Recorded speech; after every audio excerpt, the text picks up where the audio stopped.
The old way of doing SEO is completely obsolete, and most people haven't even noticed. I didn't even notice. If you're still doing the SEO the old way today, you're just wasting time and money and getting nowhere. So what do we do? Most SEOs are doing keyword research the exact same way they were doing it in 2019. Checking volume, looking at difficulty score, checking the first page of the SERP, and then they wonder why their content isn't ranking, or worse, why it ranks and gets no traffic. Here's what's actually happening. A huge chunk of the keywords that most SEOs are targeting are called ghost keywords. They look valuable in the tools like Ahrefs and SEMrush, and they have a lot of search volume, and they might even seem to have good intent, but AI has quietly taken over those search results, and so people aren't actually clicking through to websites anymore. In this video, I'm going to show you the exact framework we use at Blue Tree Digital, working with enterprise clients that have 8 or 9 figure budgets to identify which keywords are worth investing in and which keywords are just going to drain your budget. So by the end, you're going to know the exact 3-step process we use to separate those waste of time keywords that AI has basically taken over versus the ones that you actually want to build a business around. All right, let's get to it. So what's changed? The old keyword research question was, can I rank for this? And that meant checking keyword volume in a keyword tool, looking at the competition, checking the search results to understand, is this something that I can rank for and get traffic to my website? And now those are good questions when the answer to yes, can I rank for it meant yes, I will also get traffic, but that's no longer the case. The new question is, can I build enough authority around this topic so that Google, ChatGPT, Perplexity, or the AI overview believes that I have enough credibility to be cited as a resource to answer this question or answer this query? Because once you start asking it, the topic of volume becomes almost a secondary concern. A better question is this the type of query that AI needs to reach outward for additional sources for, or is it the kind that AI can answer on its own? Here's why that matters. Remember what we said in one of the previous videos about surface level content? Those are like definitions, simple how-tos, question and answers. The reason isn't just that AI can write that content now really well, it's that AI also knows the answer because AI can reason as well. Google's AI overview doesn't need to reference any website to answer those questions anymore. It just answers them. So no matter how good your website looks or how well it answers the question, Google's AI overview doesn't need it. The click never actually happens, so you don't get the traffic. Although there's another category of keyword. Those are keywords that address comparisons, very niche specific topics, proprietary data sources, or stuff that you really have to be an expert about. AI still can't reason through that. You still really need a credible source to answer those queries, to address those keywords. So in those cases, the AI overview is reaching out to other sources to answer those questions. And in those cases, trying to rank or trying to appear for those keywords is a very valuable endeavor. And that's exactly where you want to be. Those are the terms worth spending money to actually build authority around, because that means that you can rank both in the AI overview, actual AI tools themselves like GPT and Perplexity, as well as traditional search. So not only are you not losing out to AI, but you're getting the double benefit of appearing in the organic results as well, so that you do get those clicks, whether it's through AI, whether it's through organic SEO. And if you're struggling right now with AI visibility for your website and you'd like someone to review it, our agency, Blue Tree Digital, we offer a completely free AI visibility audit. We have more than 10 years of experience, collectively much more in the SEO industry.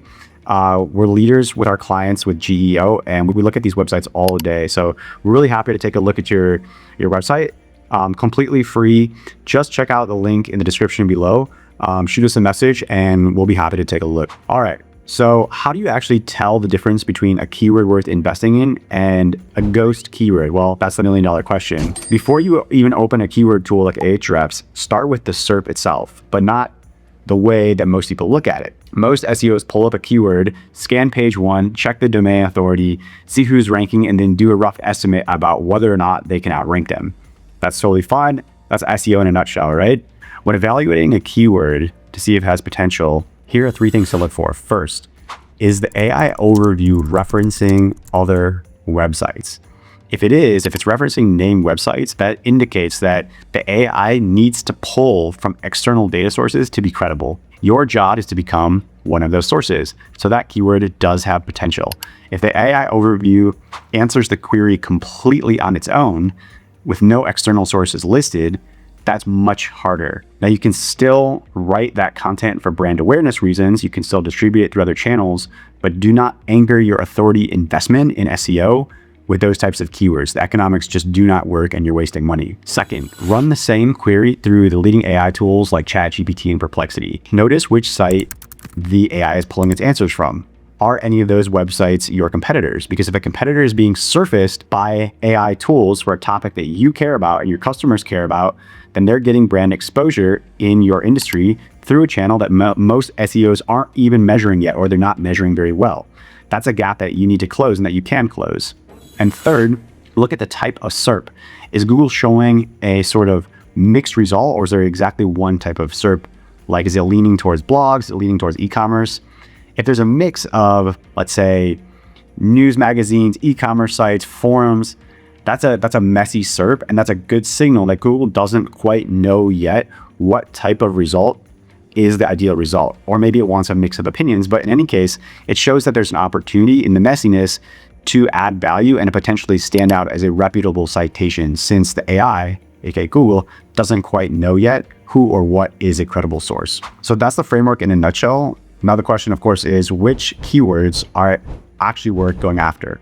And that's what we're gonna jump into next. In a previous video, which you can watch here, I explained why a single citation on a highly trusted, highly reputable website is worth orders of magnitude more than hundreds, if not thousands of links on weaker websites. The same logic applies to keyword targeting. You're better off dominating a tight cluster of terms where you can actually build topical authority than you are spreading thinly across a broad list of individually attractive keywords, even if those look easy to rank, because you're essentially diluting the authority of the keywords that are going to be making you money. This is what we at Blue Tree Digital do, and this is why we spend every dollar of our clients' money to make sure that they're establishing authority for the type of keywords that are ultimately going to drive business, or else they wouldn't be hiring us, of course. So these keywords, when we think about keywords, when we're evaluating a list of keywords, we like to put them in one of three buckets. Bucket number one, these are the surface level keywords we talked about, simple how-tos, very basic question and answer, high-level surface content. Even if the content is written extremely well, extremely detailed, well-designed, AI can still answer it better. And because it has your site and everyone else's site to pull from. So this is going to be essentially, in today's day and age, sorry to say SEOs, but this is going to be a waste of money, generally speaking. This type of content can still be good for brand awareness. You can still distribute it on other channels. So it's not a waste, but strictly from an organic SEO perspective, do not expect it to be driving a lot of traffic. Bucket number two, this is AI needs a source for it. This is where your primary investment should go. When you search for these terms and look at the AI overview or run it through ChatGPT or Perplexity, you'll be seeing real websites that are being surfaced and referenced, not just a self-contained answer. That's really important. You want to see a list of high quality references included in the answer. These include comparison queries, niche processes, very specific content, stuff that requires very sort of specific subject matter expert. This is the type of content where you can plug in and you can get those clicks back to your website. This is also where your link building, your editorial outreach placements, and your digital PR efforts should be focused. Winning here really means that your site gets featured in AI responses and ranks in traditional search simultaneously. So for our clients at Blue Tree, we typically look for anywhere from 3 to 10 placements a month, depending on the competitiveness of their keywords, to build topical authorities within a particular cluster of keywords. And this is the strategy that has been consistently crushing it for our clients. And yet most SEOs and a lot of other link building and digital PR agencies are not even using it properly. I'm not going to name any names, but we haven't seen anyone doing this with the right combination of keyword research and digital PR to drive consistent results. So the last bucket is bucket 3. These are commercial intent weak SERP keywords. So these are the type of keywords where you look and you just kind of know right away, hey, wait a second, the websites that are showing up aren't high quality. The keywords have a very high commercial intent. You just kind of know right away, or you know after a little bit of digging, that they're the type of keywords you can rank for pretty easily. Now here's the thing, these keywords are winnable with very little investment. So you always want to jump on any low-hanging fruit in SEO, of course.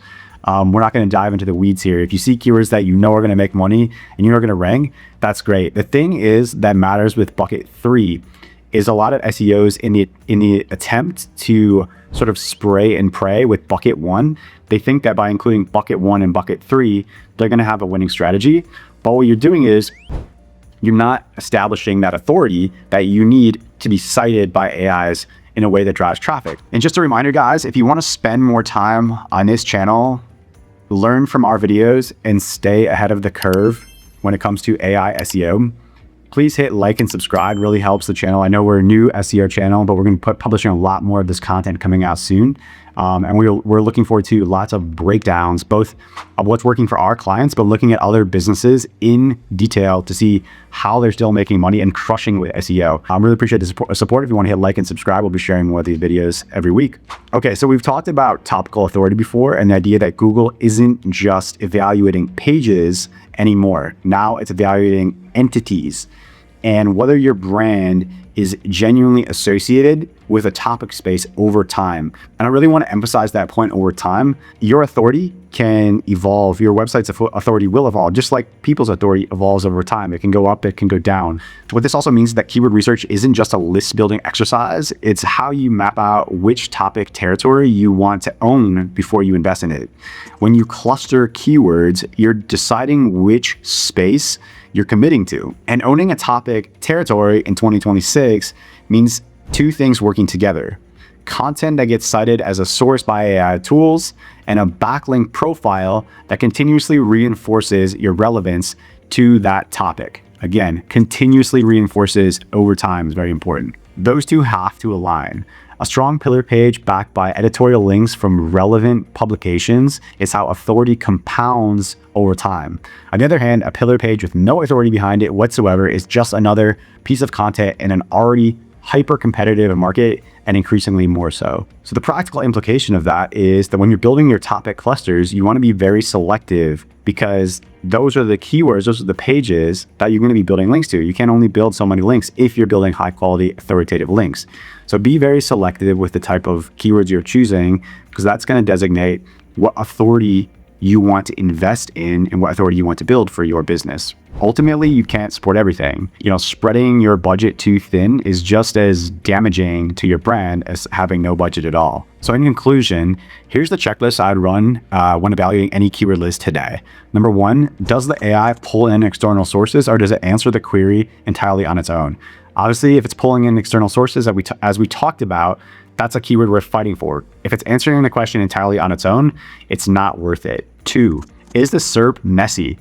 If there's no dominant content type, that's an opportunity. Google hasn't made up its mind yet, which means you can shape what belongs there and what ranks. 3, can you produce something that's genuinely authoritative for this keyword? Original data, a real expert opinion, a specific type of process that's really hard to find elsewhere. If you're just planning to rewrite what's already there, the economics don't work. It's not going to rank. It's not going to drive traffic. And 4, does your current authority profile already support this topic area, or are you starting completely from scratch? The answer changes your timeline and your resource requirements significantly. Keyword research used to be about finding the easiest path to traffic. Now it's about finding the terms where you can actually build credibility and making sure your authority investment and your content investment are pointing at the same targets. So get all of these alignments right, and the compounding effect that we talked about in that video kicks in much faster. Thanks for watching, and hope to see you all next week for the next video.